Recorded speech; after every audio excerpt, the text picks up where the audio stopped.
자, 오늘은 조도시작 5부 중에서 5번째 시간으로 이제 고난입니다. 그리스도인의 고난과 십자가. 어떻게 보게 되면 가장 꺼리는 과목이기도 해요. 안 받았으면 좋겠거든요, 고난을. 그렇죠? 근데 이제 이게 실천 신학의 한 부분인데 현실적으로 일어나는 일이란 말이죠. 이왕 현실적으로 일어나는 거 우리가 그 원인과 이런 것들을 자세히 공부해서 우리가 하나님 앞에서 올바로 대처하고 올바른 믿음 생활하는 게 중요하다는 그런 관점으로 보도록 하겠습니다. 자, 고난의 이유. 우리가 이제 제목을 고난과 십자가라고 붙였지만 모든 고난이 십자가인 건 아니에요. 우리가 보통 어떤 고난 받을 때 내가 지고 갈 십자가라고 말하는데 많은 사람들이 잘못된 개념으로 십자가라는 말을 붙이고 있어요. 예를 들어서 가정에 짐을 지고 나가는 건 당연하겠죠. 내가 질 십자가요? 십자가 아니거든요. 십자가 개념이 이런 것이 아니란 얘기죠. 우리가 뭐 어떤 책임감은 필요한 거지만 그런 걸 모두 십자가로 말하는 건 아니죠. 주님께서 말씀하신 십자가 의미는 개념 자체가 다릅니다. 고난의 이유를 볼 때 뭐 이런저런 개인적인 고난의 이유를 말하기 전에 근원적으로는 인류의 죄 때문이죠. 그 고난인 아담이 죄를 짓지 않았으면 고난도 없겠죠. 그렇죠? 하나님께서 아담에게 이마에 땀을 흘려야 먹는다라는 말 자체는 땀을 흘린다는 말이 뭐예요? 더워서 땀 난다는 말이 아니잖아요. 이거는 고난의 땀, 수고의 땀을 말하는 거거든요. 여자에게도 출산의 고통을 말했고 또 단순하게 이마의 땀이 아니라 땅은 너로 인해 저주를 받아서 가시와 엉겅퀴를 낸다고 말했단 말입니다. 이런 것들을 갈고 경작하는 모든 것들이 고난이죠. 그리고 무엇보다 죽게 됐어요. 병들고 죽게 된 존재가 됐잖아요. 그렇죠. 로마서 5장에 보게 되면 한 사람의 범죄로 말미암아 사망이 온 세상에 전달되었다고 그러는데 잘 살다가 갑자기 딱 죽는 것이 아니라 죽기까지 수많은 역경과 고난을 당한단 말이에요. 육체의 질병뿐만 아니라 다양한 고난 당한단 말이에요. 그래서 고난에는 가장 근본적인 이유는 인류의 죄 때문이에요. 아담의 죄로 인한 저주가 임했고 이런 모든 것들이 근원적으로 모든 사람들이 고난 가운데 있을 수밖에 없는 상황을 만들었죠. 하지만 우리가 보는 것은 이런 근원적인 거 말고 우리 개개인에 대한 고난의 이유들을 살펴보는 것이 좀 더 실제적이겠죠. 우리 자신의 죄와 과오 때문에 고난이 오게 됩니다. 갈라디아서 6장 7절 보게 되면 심는 대로 거둔다라고 말합니다. 우리가 무엇을 심든지 그대로 거둬요. 선과 의에 심게 되면 거두는 것이 좋은 거두는 것이고 죄와 악으로 심게 되면 거기에 따라 거두는 것이고 하나님이 법칙이에요. 법칙. 민수기 12장에서 미리암, 그러니까 모세의 누이죠. 모세와 아론의 누이인데 미리암이 모세를 비방한 죄를 졌다가 문둥병에 걸렸어요. 역대기하 16장 보게 되면 아사 왕이 처음에는 하나님 잘 믿고 잘 나갔다가 나중에 선지자를 박해하고 하나님 말씀 거절하고 하다 보니까 주님을 치셔가지고 발에 병이 걸렸어요. 그래서 무엇보다 히브리서 12장에서는 죄 때문에 징계를 받는다는 말씀하고 있습니다. 구절들 다 찾아보지 않아도 일반적으로 아는 내용들입니다. 자, 우리의 죄 때문에 고난을 당합니다. 때로는 병이 들 수도 있고 때로는 이런저런 이 사회적인 것들에 대해서 어려운 일이 닥칠 수도 있고 가정이라든지 여러 가지 어려울 수가 있죠. 이거는 우리의 당하는 고난 중에 하나지 우리가 당하는 모든 고난이 죄 때문이다 라고 말할 수는 없죠. 다윗은 죄 때문에 징계받은 것도 있지만 죄를 짓지 않았어도 고난받은 적도 있었잖아요. 그렇죠. 다윗이 사울에게서 쫓겨다닐 때는 죄 때문에 고난받은 것이 아니었죠. 압살롬에게 도망갈 때는 다윗의 죄에 대한 결과 중에 하나였어요. 하지만 사울에게 쫓겨다닌 것은 다윗의 죄의 결과가 아니었죠. 그러니까 우리가 당하는 고난 중에서 죄와 과오 때문에 고난을 당하는 것이 있지만 모든 게 그렇지 않다는 사실을 먼저 아셔야 되는 거고 사실은 선한 양심으로 자기 자신이 하나님 앞에 단독으로 서게 되면 알죠. 내가 어떤 죄가 있는 것을 알기 때문에 자백을 하고 해결을 봐야 됩니다. 하지만 다른 사람에 대해서는 함부로 판단할 수 없잖아요. 그래서 이것은 자기와 하나님과의 관계 속에서 살펴야 되는 것이지 다른 사람을 판단하기 위해서 볼 만한 내용은 아닙니다. 어쨌든 죄와 이런 과오는 고난의 하나의 원인 중에 하나가 됩니다. 때로는 다른 사람의 죄와 거짓 때문에 내가 고난받기도 해요. 전도서 8장 4절 말씀 보시게 되면은 사람이 자기 죄 때문에만 고난받는 건 아닌 것 같아요. 전도서 8장 14절에서 보게 되면 세상에서 행해지는 헛된 것이 있나니 곧 악인의 행위에 따라 당하는 의인들도 있고 또 의인의 행위에 따라 당하는 악인들도 있다는 것이라 내가 말하니 이것도 헛되더라. 자, 나라에 커다란 우환이 들었을 때 말입니다.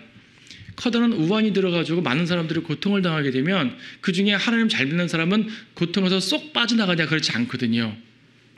물론 하박국에서 하나님께서 의인은 자기 믿음으로 산다고 말씀하셨기 때문에 고통 중에서도 피할 길을 주시고 보호하시긴 하시지만 고난을 전혀 안 당한다는 말은 아니잖아요. 예레미야 같은 경우는요. 예레미야는 죄 때문에 고난받은 거 아니죠. 예루살렘이 멸망했고 예레미야는 예루살렘에서 바벨론 잡혀가지 않고 예루살렘 남았는데 예루살렘에 남아있는 무리들이 바벨론에 반역해가지고 이집트로 도망가는데 하나님 뜻에 어긋나는 도피였거든요. 이때 예레미야는 이집트 가면 안 된다고 경고했는데 이 사람들은 예레미야까지 데리고 이집트에 가버렸어요. 그 모든 과정에서 예레미야는 고난을 당했죠. 그러니까 다른 사람의 죄 때문에 그러니까 어느 지역에 커다란 기근이 났어요. 이렇게 자연재해라든지 홍수가 났어요. 다른 사람들은 홍수에 떠날려가는데 나는 보호해 주셔서 나는 살았어요. 하지만 내 어떤 그 집이나 이런 것에 전혀 손해가 없는 건 아닐 거 아니겠어요. 기본적인 고난이 있잖아요. 고난 중에 보호는 하셔도 그러니까 이런 일반적인 고난의 경우에서는 꼭 내 죄 때문에만은 아닐 수 있다. 다양한 모습을 볼 수 있는 거죠. 때로는 하나님의 섭리적인 의도 가운데 고난이 오기도 합니다. 실로아미의 소경은요, 제자들이 물었죠. 저 사람의 죄 때문에 소경이에요? 부모님 죄 때문에 소경이에요? 날 때부터 소경인데 자기 죄 때문일 일은 없겠죠. 그렇죠? 부모님 죄는 몰라도. 예수님은 부모님 죄도 아니라 그랬습니다. 하나님의 영광을 나타내기 위해서라 그랬어요. 나사로 같은 경우도 그랬죠. 나사로 요한복음 11장 4절 보게 되면 예수님께서 나사로가 병들었다고 알려왔는데 곧바로 가시지 않고 며칠 더 계시다가 가셨잖아요.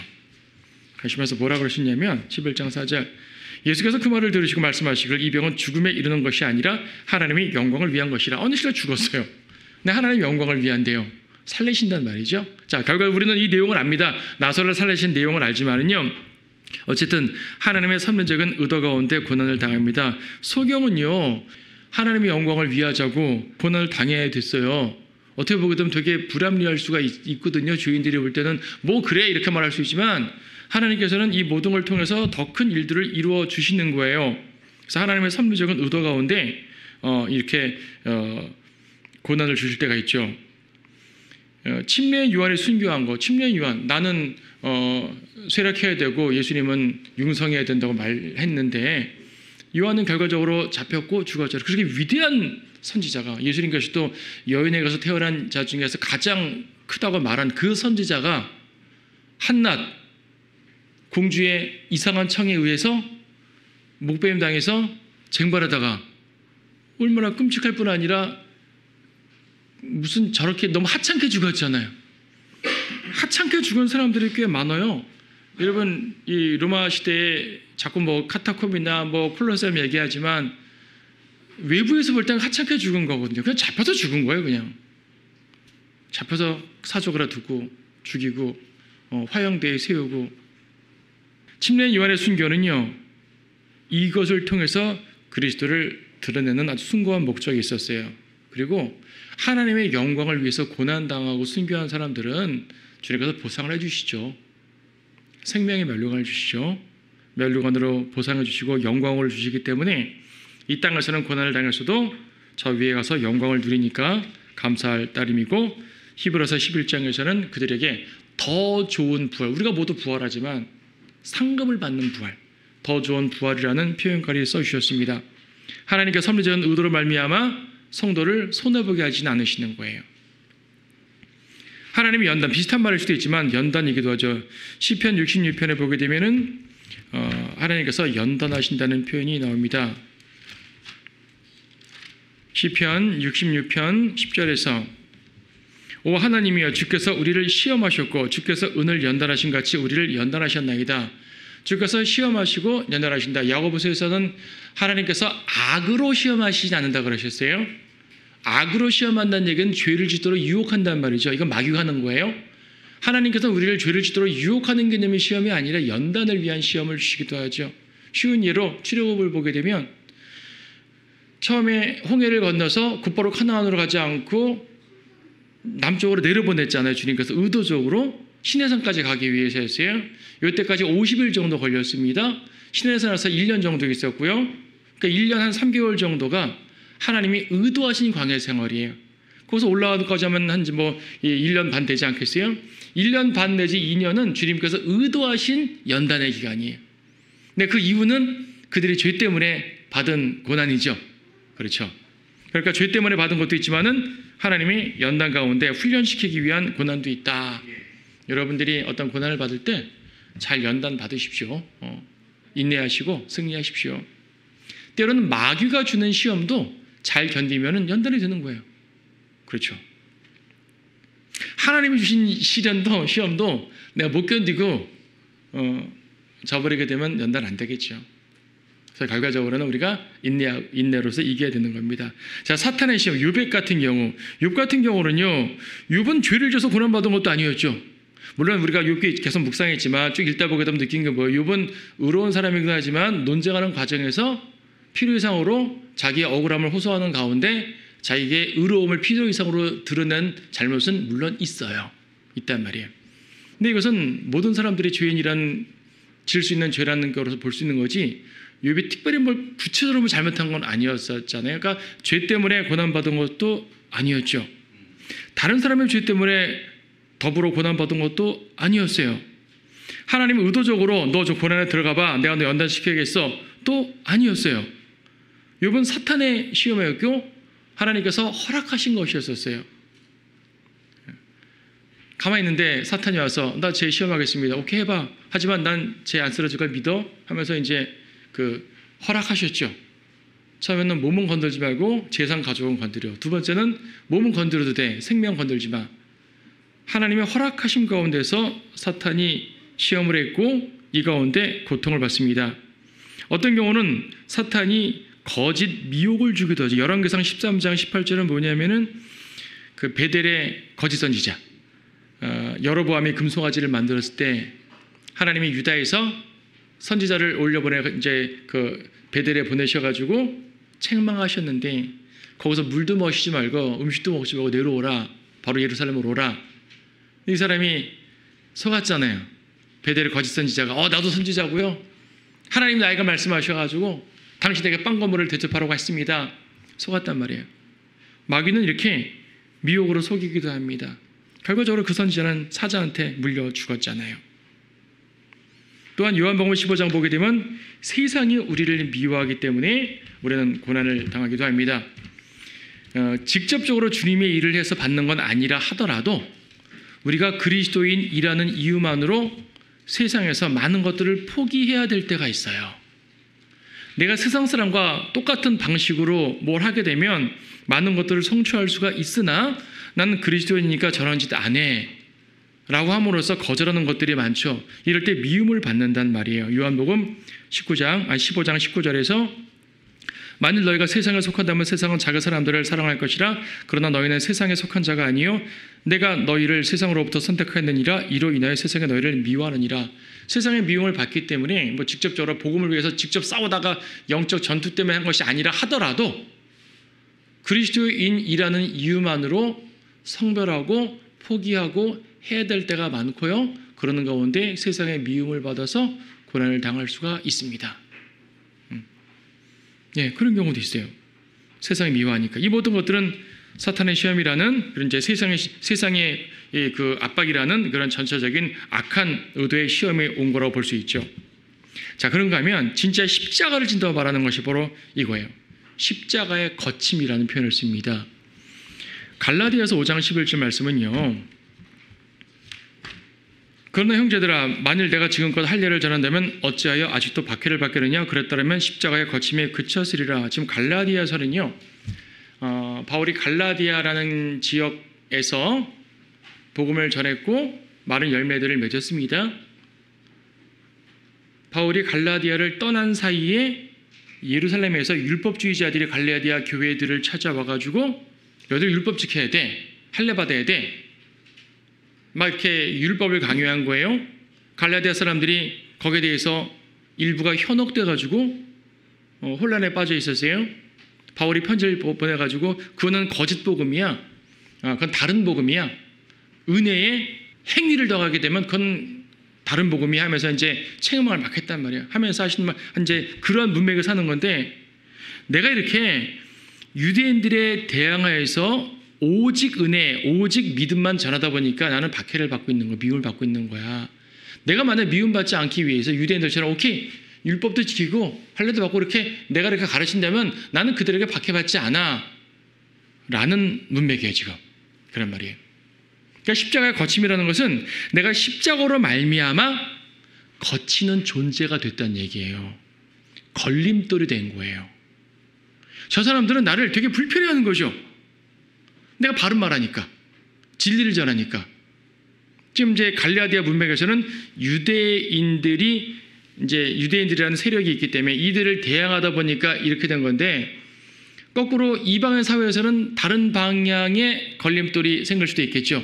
세상에 동화되지 않으면서 오직 복음만 전하고, 오직 하나님의 유일성, 예수님의 유일성을 전하고, 아테네에서처럼, 고린도에서처럼 예수님만이 하나님이시고 그분이 부활하셨다, 그분만이 구세주다라는 걸 전했을 때 많은 사람들은 바울을 불편했단 말이에요. 심지어 박해도 했고, 그러니까 직접적 박해를 하든지 비난을 받든지 하는 것들 말입니다.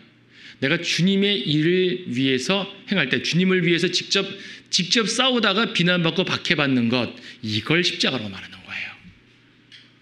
십자가를 지고 주님을 따르라, 단지 고난받는 것만 말하는 건 아니죠. 나의 의무와 모든 것들을 포함될 수 있지만 주님을 위해서 죽음을 각오하고 주님의 길을 걷는 걸 말하는 거잖아요. 단지 어떤 사회적 책임, 가정의 책임, 이런 걸 십자가로 말하지 아니하고 복음을 위해서, 주님을 위해서 싸우다가 받는 경멸과 무시와 고난과 압박들, 이런 것들이 십자가를 짓는 거예요. 이것을 사도 바울은 십자가의 거침이라는 표현을 썼습니다. 우리가 올바른 설교하게 되면요, 미움받죠. 여러분들한테 미움 안 받아요. 다 같은 마음이 계시니까 오히려 제가 잘못된 말하면 미움받겠죠. 여러분들 가운데서는, 성령들이 있는 성도들 가운데서는 올바른 말을 하게 되면 받아들여지만 이 말이 다른 사람들에게 전파될 때 미움받잖아요. 예, 미움받는 거죠. 진리를 말하면 그 반대 사람들한테 미움받을 수밖에 없어요.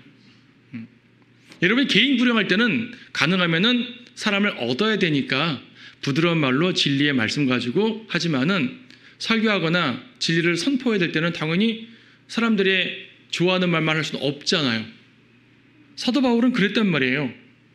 십자가의 거침이 되었다는 얘기죠. 십자가의 거침.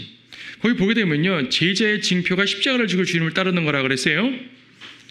갈라디아서 6장 17절 말씀 보시게 되면, 갈라디아서 6장 17절, 이제부터는 아무도 나를 괴롭게 하지 말라, 나는 내 몸에 주 예수의 표들을 지녔느니라. 그래서 주 예수의 표가 뭘 말하냐면, 내 구원받은 징표, 그리스도의 보혈이 묻어있다, 이 개념을 말하는 것이 아니고요. 영적으로 그렇게 적용할 수도 있겠지만 실질적으로 그것이 아니고, 나도 예수님처럼 등에 채찍 자국이 있어, 그 말이에요. 예수님보다 못하지만 바울도 등에 채찍 자국 있고 수많은 고난 받았고 뭐 3번 파선당했고 이런 내용들 있지 않습니까? 40에 하나 뺀 매를 몇 번씩 맞았고 이런 내용들, 돌려 맞았고, 나는 내 몸에 주 예수의 표가 있다는 얘기예요. 이게 십자가의 거침이에요. 여러분이 육신적으로 직접 육신적으로 공격당하지 않는다 하더라도 많은 비난을 받았잖아요. 저도 비난 많이 받았어요. 여러분도 비난 저랑 같이 받은 분 많잖아요. 이게 십자가를 진 거예요.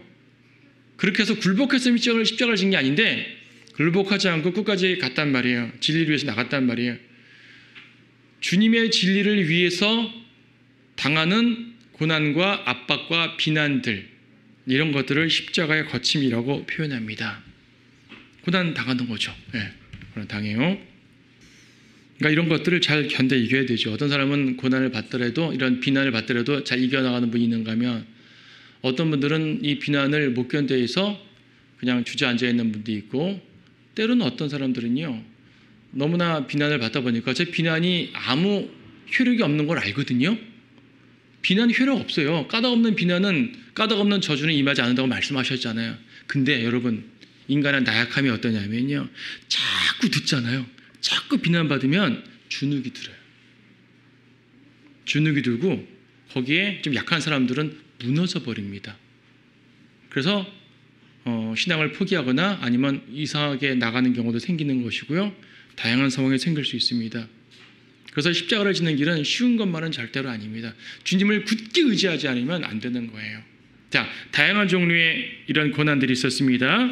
자, 고난에 분류를 했지만은 또 고난의 목적을 다른 관점으로 봤을 때 목적은 뭐냐면, 이런 사탄이 주든 하나님 주든 하나님이 허락하시든 어쨌든 다양한 고난이 있는데, 이런 고난들의 목적은 우리가 하나님의 사랑받는 아들임을 알려주시기 위해서입니다. 히브리서 12장 6절 말씀 보시게 되면, 히브리서 12장이 이 징계, 고난과 징계에 대해서 교훈을 많이 주는 내용입니다. 히브리서 12장 6절에서 주께서 그의 사랑하시는 자를 징계하시고 그가 받으시는 아들마다 매질하시느니라. 그래서 사랑받는 아들임을 알려주시려고 징계든 고난이든 받게 하십니다. 경건한 성도는 박해를 받아요. 여러분, 빌립보서 1장 29절 말씀 보세요. 1장 29절 말씀 보시게 되면, 그리스도를 위하여 그것이 너희에게 주어진 것은 그를 믿을 뿐만 아니라 그를 위하여 고난도 받게 하려는 것이니. 그를 믿을 뿐만 아니라 까지만 끝나면 참 좋겠어요. 믿고 구원받는다는 말이니까. 근데 우리가 믿고 구원받는 특권도 있지만 그리스도와 함께 고난받는 특권도 있다는 사실이에요. 고난이 특권이라니까 상당히 아이러니한 말 같지만 사실이에요. 주님이 받는 걸 내가 받는다는 얘기죠. 주님과 함께 고난받는 건 그 자체로 사실 영광입니다. 고통을 견디기 힘들어서 많이 이제 힘들어할 수 있지만은 생각해 보세요. 내가 만왕의 왕과 같은 취급을 당하고 있다는 얘기예요, 지금. 그렇죠? 지금 만왕의 왕께서 원수들에게 고통받고 있는데 나는 쏙 빠져가지고 원수들의 편에 서 있으면 그거 수치 아니에요, 더? 오히려 그 가운데 가가지고 함께 고난받는 것이 더 영광이죠. 몸은 힘들지 몰라도. 그래서 이것을 그리스도인의 특권이라고 말하고 있는 것입니다.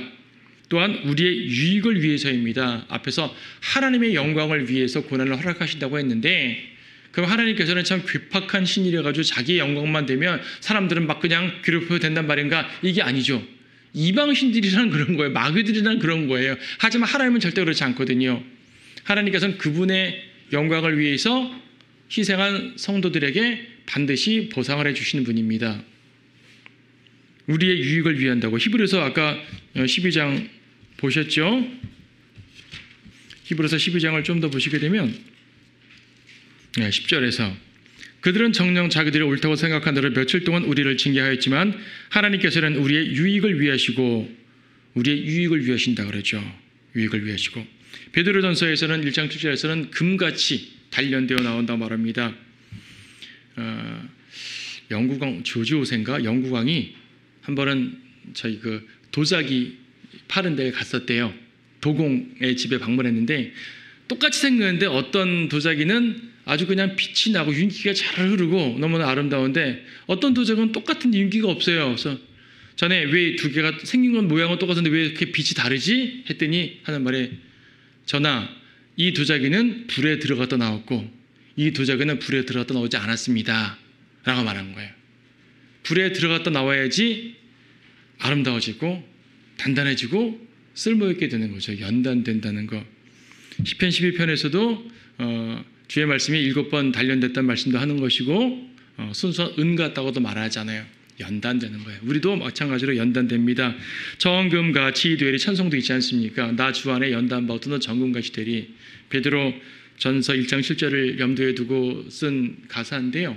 우리가 그런 가운데 금같이 단련된다고 말씀하고 있습니다. 히브리서 12장 10절에서는 이제 10절에서 우리의 유익을 위한다 그랬죠.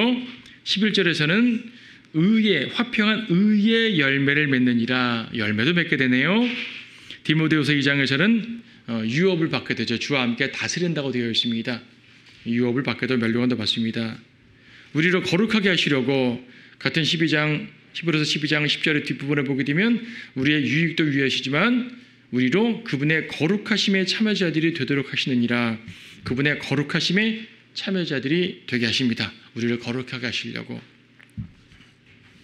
이걸 오해해가지고 그럼 사람은 불에 들어갔다 나와야지 거룩해지는구나. 불로 정화되는구나. 고난을 받아야지 거룩해지는구나. 이런 개념이 아니고요. 그렇게 되면 이제 카톨릭 교리가 되는 거예요. 고난받아야 구원받는다. 고난받아야지 이 죄를 깨끗게 한다. 이런 개념이 아니고요. 우리의 죄는 이미 그리스도 보혈로 깨끗해졌지만은 우리의 경건한 삶을 위해서 주님이 때때로 고난 가운데 연단시켜 주신다. 이렇게 보면 되는 거죠. 고린도후서 12장 9절 우리 오전에 우리 찬양대 특성도 했잖아요. 은혜가 내게 족하네 특성도 하셨는데 고린도후서는 사도 바울이 자신의 그 질병에 대해서 3번이나 기도했었고 주님께서는 그 기도 자체는 거절하셨지만 그에게 더욱더 커다란 은혜를 깨닫게 해주셨죠.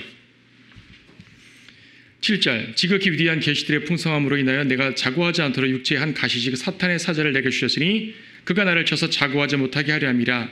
이를 위하여 3번이나 그것을 내게서 제거해달라고 주께 간구하였는데 주께서 내게 말씀하시길 내 은혜가 내게 충분하도다. 이는 내 능력이 약한 데서 온전하게 됨이니라.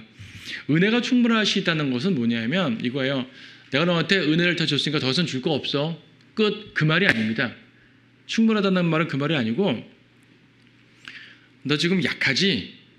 오케이, 약해. 근데 그 약함 때문에 내가 너를 더 강하게 쓸 수 있어 라고 말하는 거예요. 이거 나오잖아요. 이는 내 능력이 약한 데서 온전하게 됨이니라. 내 육신이 강하게 되면요 성령님이 나를 통해 역사할 수가 없어요. 성령님의 역사가 훨씬 더 위대하잖아요. 내 힘은 별로 위대하지 않아요. 근데 내 육신이 강해서 성령님의 역사를 방해해요. 그럼 더 큰 일을 못 이루겠죠? 그래서 내가 약하게 됨으로써 주님의 강하심이 드러나는 거예요. 힘센 장수보다 연약한 소녀의 기도가 더 능력 있는 거잖아요. 내가 약하디 약할수록 주님이 더 드러납니다. 내가 겸손하디 겸손할수록 주님이 영광 받으시는 것입니다. 항상 그 자세를 갖춰야 돼요. 그래서 또한 이제 하늘의 소망을 두게 하시려고 하죠. 로마서 5장 3절 4절 말씀 보시게 되면 이뿐만 아니라 우리가 환난 중에서도 즐거워하니 환난은 인내를 이루고 인내는 연단은 소망을 이룬 줄 압니다. 어떤 소망이요? 하늘의 소망 아니겠어요? 우리가 많은 소망이 있지만 가장 궁극적인 소망은 하늘의 소망이죠. 주님 오시는 소망이고 우리가 올라가는 소망 아니겠습니까? 그래요. 소망을 주시려고. 고난 중에 있는 성도들을 위로하라고 고난을 주실 때도 있네요. 고린도후서 1장 4절에서 주님은 모든 위로의 하나님이시거든요. 우리의 모든 환난 가운데서 우리를 위로하시는 분이시라. 그러므로 우리 자신이 하나님께 받은 위로로서 어떠한 고난 중에 있는 사람들도 위로할 수 있는 것이라. 우리도 위로를 받으니까 우리가 고난을 겪고 주님께 위로를 받았어요. 이 경험을 보니까 주님의 은혜가, 주님의 위로가 너무 따뜻하고 너무나 위대하거든요. 나도 위로할 수 있죠. 형제님 이런 고통받고 있죠? 저도 이런 고통 받았었는데 말입니다. 자매님 이런 고난 저도 비슷한 경우 있었는데 말입니다. 주님 위로해 주셨어요. 주님 주신 위로를 받았을 때 그 위로를 하나님의 말씀에 의해서 온전히 전달할 수 있다면 주님은 그를 통해 더 크게 쓸 수가 있는 거겠죠. 자, 고난 받을 때의 자세. 일단 히브리서 12장에서 경시하지도 낙심하지도 말라고 그랬습니다. 12장 5절, 히브리서 12장 5절. 내 아들아 주의 징계를 경시하지 말고 책망받을 때 낙심하지 말라. 경시가 뭐예요? 경시, 이 정도 아무것도 아니야. 이 정도 고난 아무것도 아니야. 이게 무슨 징계야? 이길 수 있어. 안 돼요. 교만한 거예요. 거꾸로 낙심. 주님은 크게 징계도 안 되고 약한 고난 주셨는데 너무나 무너져 버리는 거예요. 역시 나는 아무것도 안 돼. 나는 되는 사람이 아니야. 주님은 나를 버렸어. 낙심. 그것도 안 되는 거죠. 경시도 안 되고 낙심도 안 돼요. 오직 주님을 의지하셔야 됩니다. 먼저 자신을 살펴야 돼요. 만약에 죄 때문에 받은 고난이라면 죄 때문에 받지 않은 고난도 많지만 죄 때문에 받는 고난일 수도 있잖아요. 먼저 살펴야죠. 먼저 살펴서 죄 때문에 받은 고난이라면 겸손하게 이게 죄 때문에 징계받은 거라면요, 징계는 극복할 게 아니라 회개해야 되는 거예요. 사람은 징계를 극복하려고 그래요. 그거 안 돼요. 징계는 극복할 게 아니라 겸손하게 회개해야 되는 게 맞습니다. 그런데 내가 주님과 성찰해 봤더니 이건 내 죄 때문이 아니고 이런 다른 것 때문이구나 하면 내가 이겨내야죠. 하나님께 간구하면서 주의 능력을 구하셔야 돼요. 예레미야 33장에 보게 되면 너는 나를 부르라 그랬잖아요. 나를 부르라. 그리하면 내가 내게 응답하겠고 내가 알지 못하는 크고 능력 있는 일들을 내게 보이리라. 예, 주님을 의지하면서 이기십시오. 로마서 8장에서는 합력하여 선을 이루신다고 말씀하셨습니다. 여러 가지 고난과 역경 가운데서도 주님은 때때로 그런 것을 활용하셔서 우리에게 좋은 일을 주시기도 합니다. 다윗은 수많은 고난에서 구출받았잖아요. 주님께 부르짖음으로써. 주님이 인도하심을 믿는 거죠. 다니엘 3장 보게 되면 사드락과 메삭과 아벳느고가 뭐라 그랬어요? 17절, 만약 그렇게 된다 해도 우리가 섬기는 우리 하나님께서는 불타는 뜨거운 영광로에서 우리를 구해내실 수 있으며 오 왕이여 그분께서는 우리를 왕의 손에서 구해내실 것이니이다. 그러나 만약 그렇게 되지 아니할지라도 오 왕이여 우리가 왕의 신들을 섬기지 아니할 것이며 왕께서 세우신 금상에 경배하지도 아니할 것을 왕께서는 아소서. 주님은 우리를 구출하실 것이다. 하지만 구출하지 않는다 하더라도 우리는 굴복하지 않겠다. 하나님께서 나를 살리실 수도 죽일 수도 있다는 얘기예요. 그래도 나는 믿음을 지키겠다는 얘기죠. 하나님의 인도하심, 어떻게 돼도 이건 주님의 인도하심이다라는 굳은 믿음. 시편에서는 또 그런 말 하잖아요. 주를 기다리라. 선을 행하면서 주를 기다리라. 주를 기다리긴 기다리는데 초조해가지고 고통받으면서 부르짖으면서 육신적으로 막 화내면서 기다리면 기다리는 게 아니죠. 선을 행하면서 신뢰하며 기다리고 주님께 처벌을 맡깁니다. 그럼 주님께서 인도해 주시는 거예요. 여기 다니엘 3장 27절은 영적으로 적용해 본 겁니다. 불이 그 사람들의 몸에는 힘을 쓰지 못했으며 그들의 머리카락 하나도 그스르지 못하였고 그들의 옷도 변하지 않았으며 그들의 불탄 냄새도 없더라. 그러니까 불탄 흔적도 없다는 얘기인데 이걸 영적으로 적용해 보게 되면 믿음이 한 터럭도 손상되지 않는 거예요. 고난을 견디는 가운데 믿음이 손상되지 않고 믿음이 더 강성해지는 게 승리예요. 고난이 끝났을 때 내가 외적인 복을 받으면 승리한 게 아니에요. 그게 승리가 아니에요. 고난이 빨리 끝나면 승리한 게 아니에요. 그게 승리가 아니에요. 고난이 빨리 끝나든 고난 이후에 외적인 것이 더 달라지지 않든 중요한 것은 내 믿음이 한 터럭도 손상되지 않고 더욱더 강성해졌다면 나는 고난에 승리한 거예요. 그러면 그 사람은 정금같이 됐기 때문에 어떤 일을 당해도 승리의 주님의 군대의 장수가 될 수 있는 것이죠. 자, 고난받는 성도를 대하는 자세 너무 중요해요. 어떠한 경우도 비난하지 마세요. 그러니까 내가 고난받을 때는 이 3번처럼 이렇게 하면 되는 거고 다른 형제자매가 고난받을 때는 이 4번처럼 하는 지침인데 어떤 경우도 그를 비난하면 안 됩니다. 욥기를 우리는 봤어요. 욥기에서 이 세 친구들이 욥을 비난하잖아요. 처음에는 위로하는 것 같더니 사실 위로가 아니라 비난입니다. 처음부터 전제가 깔렸어요. 욥이 지금 뭔가 커다랗게 죄를 졌군. 죄를 졌으니까 이 죄를 회개해야지 복을 받는다는 말을 해줘야 될 것 같아요. 처음부터 막 화낸 건 아니고 처음엔 부드럽게 얘기하기 시작했죠. 욥 자네 말이야 회개하게 그럼 주님께서 도와주실 거야. 하지만 결과적으로 너 잘못했잖아 그 말이거든요.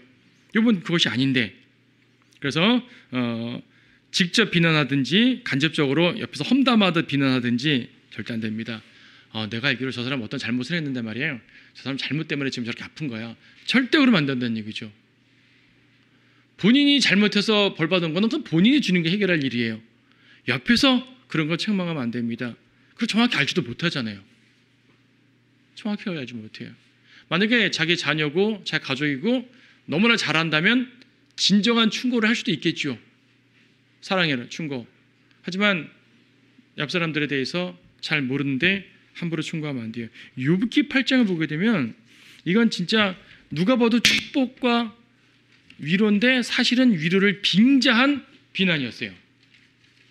욥기 8장 6절 식당마다 붙어있는 글귀예요. 네 시작은 미약하였어도 네 나중 끝은 크게 증대하리라. 개혁성경에 따라서 시작은 미약하여도 끝은 창대하리라 그랬나요? 이게 되게 축복의 말 같은데 6절부터 보면 만일 내가 순수하고 정직하다면 그분께서는 반드시 지금 너를 위하여 일어나서 내 의의 처소를 번영케 하시리라. 내 시작엔 미약하여서도 내 나중 끝은 크게 증대하리라. 네가 순수하다면 그렇게 해주실 건데 이러지 않는 걸 보니 넌 순수하지 않다는 말이고 그 말입니다. 지금 이게 이 참 축복의 말씀 같지만 사실은 비난을 위해서 한 말이에요. 이게 위로를 빙자한 비난, 책망, 절대 금지. 이거는 형제를 실족시키는 일들입니다. 자, 위로하라 그랬어요. 아까 우리 고린도후서 1장 4절 봤잖아요. 하나님 위로의 하나님이시기 때문에 위로받은 대로 위로하라. 위로하셔야 됩니다. 함께 울어주십시오. 로마서 12장 15절에서처럼 즐거워하는 자와 함께 웃고 슬퍼하는 자와 함께 울라고 말씀하시지 않습니까? 즐거워하는 자들과 함께 즐거워하고 우는 자들과 함께 울라. 예. 고난받는 성도를 대하는 자세 함께 기도해주고 함께 울어주고 함께 감싸주고 함께 위로해주고 그렇게 함으로써 그가 이겨낼 수 있도록 도와주는 거죠. 말씀으로 책망한다면 일반적인 말씀을 통해서 깨닫게 할 수는 있습니다. 하지만 직접적으로 빗대어서 아까 욥의 친구들처럼 비난해서는 안 되는 것이죠. 야고보서 1장 17절에서는 할 수 있는 면에서 도우라. 구약의 신명기에도 고아와 과부들을 도우란 말씀했잖아요. 물질적으로 돕든 어떤 기도로 돕든 정신적으로 돕든 좋은 말로서 돕든 어떤 경우든지 간에 그가 도움받을 수 있는 도움을 실제적인 걸로 할 수 있는 만큼 또 하면서 도우셔야 돼요.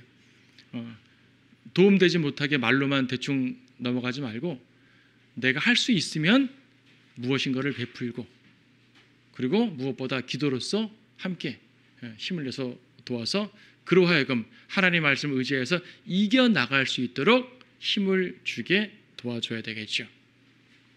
그렇게 함으로써 우리는 사람을 얻는 거예요. 얻는 거. 직접적으로 잘못한 것이 보일 때는 책망할 수 있지만은 그렇지 않는 것에 대해서는 위로하고 이끌 수 있도록 하는 거죠. 구령, 소울 위닝이라는 것이요. 우리가 보통 이제 죄인을 구원하는데 소울 윈이라는 말을 쓰지만 잠언에 윈 소울이란 말 나올 때는 죄인 구원이 사실 아니라요. 이제 우리가 말하는 신학적 구원이 아니라 잘못하는 사람을 돌이킨다는 일반적인 표현이거든요. 죄인 구원하는 것도 소울 위닝이고 타락한 성도를 돌이키는 것도 소울 위닝이고 낙심한 성도를 세워주는 것도 일종의 소울 위닝인 거예요.